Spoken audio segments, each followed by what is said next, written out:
Welcome to The Explainer. Look, if you're a first-year law student, I know exactly what you're feeling right now. Law exams, they can be incredibly anxiety-inducing, right? Especially when you're staring down a massive mountain of reading for PVL1501, the Law of Persons. But hey, take a deep breath. Today, we're taking that mountain of text and transforming it into a strategic, easy-to-follow study blueprint.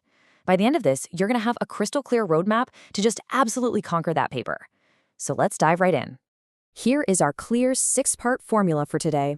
First, we'll build your PVL1501 study toolkit. 2. The Nassaturus fiction explained. 3. Decoding legal status. 4. Demystifying domicile principles. 5. Minority and legal capacity. And finally, Part 6, Mastering MCQs and cases, where we'll actually battle test your knowledge. All right, Part 1. Your PVL1501 Study Toolkit. Let's figure out exactly how to deploy your core resources so you're not burning hours reading the wrong things. Now, your module map, which comes straight from your study guide, this needs to be your home base. It breaks down the whole syllabus from Learning Unit 1 all the way to 20. You know, when you're studying, it is so easy to get completely lost in the weeds of complex Latin terms and those endless court judgments. But this visual map, it's the perfect tool for structuring your learning. It actually visually separates the beginning and end of legal personality from the specific factors that determine status. Always keep this map handy so you know exactly where the topic you're currently tackling fits into the big picture. And that brings us to the ultimate strategy for this module. You essentially have two main weapons, your study guide and Heaton's textbook, The South African Law of Persons. Now, listen to me carefully here. Do not try to read Heaton cover to cover like a novel. No way. Instead, use the study guide to get your framework, your overviews, and your summaries. It tells you exactly what you need to learn. Then, when you hit a wall with a complex legal philosophy or a specific prescribed court case, that's when you shift over to Heaton to gain that deep conceptual understanding. Moving on to Part 2, the Nassaturus fiction explained. This is a notoriously tricky subject, and honestly, it shows up on almost every single exam. We're talking about the rights of the unborn child. Let's clearly define what this actually is. The Nassaturus fiction is a legal fiction where an unborn child is regarded as having been born at the time of conception. But, and this is a big but, only if it is to their advantage.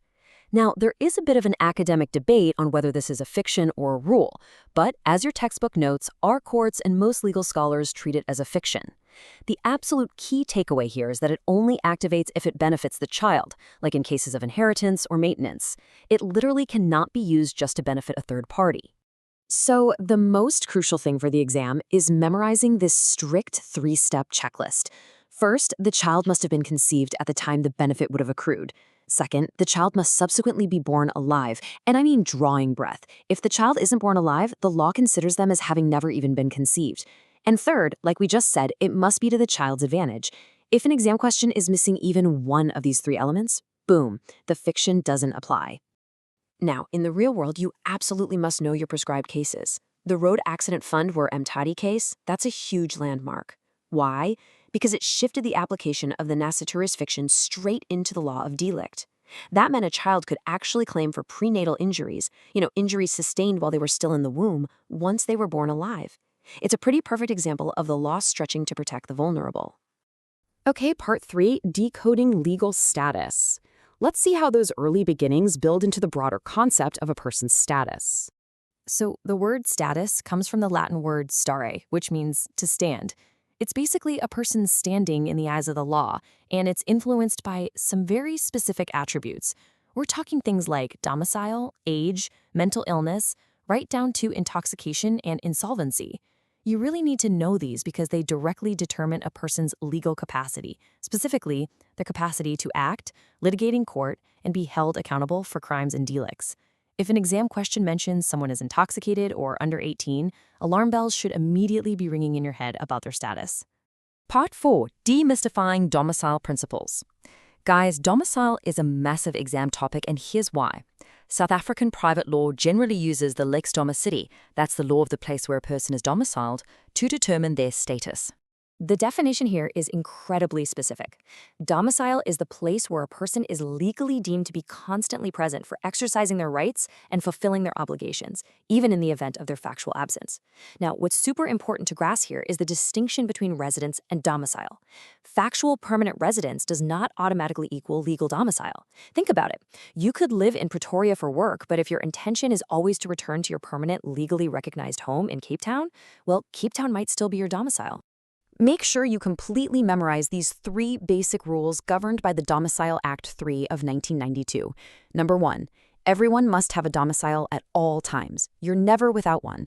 Number 2, you cannot have more than one domicile at the same time. Common law used to debate this, but modern authors all agree you only get one. And number 3, changing your domicile is never just assumed. It requires actual proof, determined on a balance of probabilities. All right, part 5, minority and legal capacity. We need to translate what is usually just a giant wall of text in your textbook into a clear mental timeline of how age affects capacity. Take a mental screenshot of this timeline right now. I'm serious. This is pure gold for your exams. In infants, that's a child between 0 and 7, has 0 capacity to act. They can't even accept a donation on their own. Once they hit 10, the threshold for criminal capacity starts, though they're presumed unaccountable until they're 14. At 14, they can witness a will and are fully criminally accountable. At 16, they can make their own will and even handle a mutual bank deposit all by themselves. And finally, at 18, they reach majority. A minor between 7 and 18 generally has limited capacity, meaning they need their guardian's assistance to enter into contracts. Which brings us to part 6, mastering MCQs and cases. It's time for the execution phase. We're going to battle test your knowledge by simulating actual exam multiple choice questions based on what we just covered. This is where the theory becomes practice. Let's start with a foundational question about the absolute beginning of legal subjecthood. Read the options here carefully. When does legal personality officially commence? Is it labor? Conception? The correct answer is C. As we discussed back in the Nacitores section, neither conception or the mother going into labor grants legal personality. The child must draw breath. They must be born alive. If they aren't born alive, legal personality never actually commences. Okay, here's a slightly more complex one. We're combining 2 status-altering factors here, age and mental capacity. We have Anna, a 21-year-old mentally incapacitated woman. Where will she be domiciled in terms of the Domicile Act? Think back to those basic principles of domicile and how someone acquires a domicile of choice. And the answer is she receives an assigned domicile, which is also known as a domicile of closest connection. Why is that?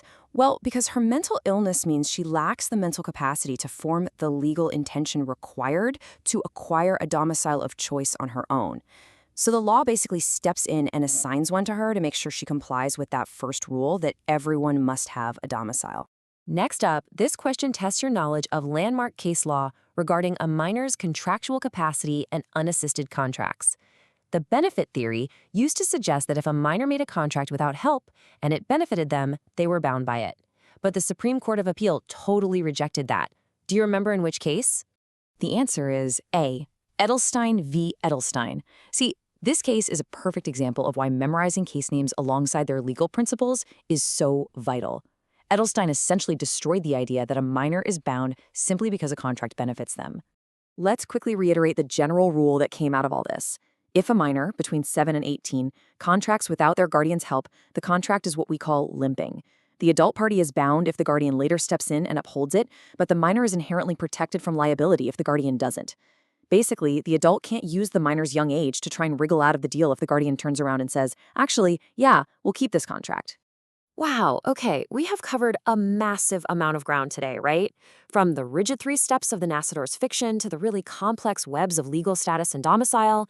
By using your module map, leaning on your study guide for structure, and diving into Heaton just for those deep concepts, you are perfectly positioned to master the rest of this syllabus. But before you go, I want to leave you with a final thought to ponder as you hit the books. When you look at things like the Nacitores fiction or assigned domicile, how much does the invisible fiction of law actively shape the real, tangible outcomes of human lives? Keep that in mind, stay focused, and go conquer that PVL 1501 exam.